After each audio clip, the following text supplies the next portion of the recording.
Social phobia. Once in a town, not far away, lived a soul named Tim with fears and sway. He suffered from a phobia. You see, social anxiety gripped him. Oh, how lonely he'd be. Tim couldn't bear the thought of a crowd. The mere idea made him feel so wowed. His heart would race, his hands would shake. As panic overwhelmed him, his spirit would break. At parties and gatherings, he'd try to blend, but his anxiety, his fear, he couldn't mend. Every face seemed to judge and stare. He felt like an outcast, a creature so rare. His friends would invite him to join their fun, but Tim would decline. He'd always run. He'd stay home alone, his world so small, the walls closing in, he couldn't stand tall. The days turned to weeks, then months, then years. Tim's world became a prison, full of tears.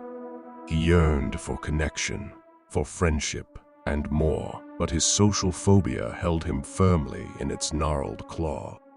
As time went on, Tim's fear grew stronger. He couldn't bear to be around people any longer. He closed his curtains, locked his door. His world became a darkness he couldn't ignore. The townsfolk wondered, "Where has Tim gone?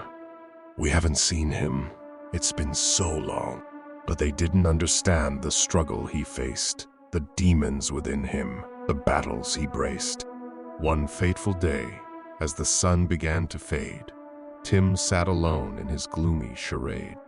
The weight of his phobia, a burden so great, became too much for him, sealing his fate.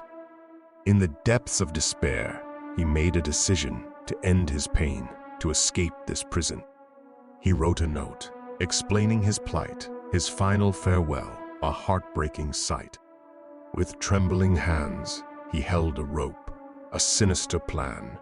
Giving up all hope, he tied it tight around a sturdy beam, and in that moment, he drifted to a dream. Townsfolk woke to a somber tale. Tim's life cut short, an ending so frail. They mourned his loss, their hearts filled with sorrow for the soul that couldn't face tomorrow. The morale of this tale, dark and true, is to offer kindness to all you knew. For hidden beneath a smile or a frown may lie a struggle that's weighing them down. Let's remember Tim, his story we've heard, and reach out to those who might feel absurd. With love and compassion, we can lend a hand and help someone escape their fear's grim demand.